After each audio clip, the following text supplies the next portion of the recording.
आज सिद्धिविनायक मंदिरामध्ये board of ट्रस्टीची आज आमची पत्रकार परिषद झालेली आहे आणि या पत्रकार परिषदेमध्ये आम्ही निर्णय घेतलेला आहे की जगप्रसिद्ध असलेलं प्रभादेवीचं श्री सिद्धिविनायक मंदिर या मंदिरामध्ये पुढच्या आठवड्यापासून एक आचारसंहिता आम्ही पेहरावर ठेवलेली आहे, ड्रेस कोडवर ठेवलेली आहे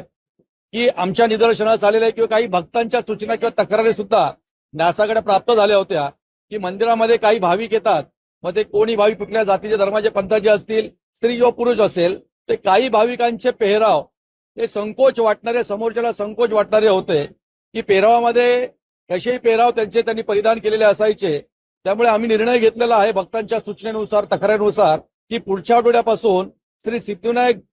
मंदिरामध्ये येणारा जो भक्त असेल त्याचा पेहराव हा शालीनता, पावित्र्य जपणारा असावा। आपण मंदिरामध्ये येतोय, आपण बाप्पाचं दर्शन घेतोय, तर कुठेतरी त्याचं पावित्र्य नष्ट होणार नाही अशा प्रकारचं तुमचा पेहराव असावा। इथे हाच पेहराव घाला, हेच कपडे घालावे, त्यामध्ये कुठलाही निर्बंध नाही, परंतु जे पेहराव कराल तो पूर्णपणे समोरच्याला, भक्तांना कुठलाही संकोच वाटणारा नसावा असं आमचं प्रामाणिक मत आहे आणि त्या प्रामाणिक मतातून आम्ही हा निर्णय घेतलेला आहे। मला वाटतं की भक्त सुद्धा या निर्णयाचं स्वागत करतील आणि श्री सिद्धिविनायक मंदिरामध्ये दर्शनाला येताना कुठल्याही प्रकारचा असा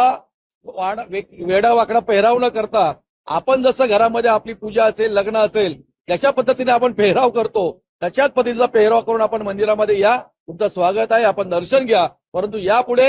असे जे कोणी तोकडे कपडे असतील किंवा समोरच्याला संकोच वाटेल अशा प्रकारचे पेहराव असतील, अशा भक्तांना कृपया या मंदिरामध्ये आम्ही न्यासाने निर्णय घेतला की त्यांना प्रवेश दिला जाणार नाही। याची मला वाटतं सगळ्या भक्तांनी नोंद घ्यावी आणि मंदिर प्रशासनास सहकार्य करावं, ही नम्र आवाहन आम्ही न्यासातर्फे सर्व भक्तांना करीत आहोत।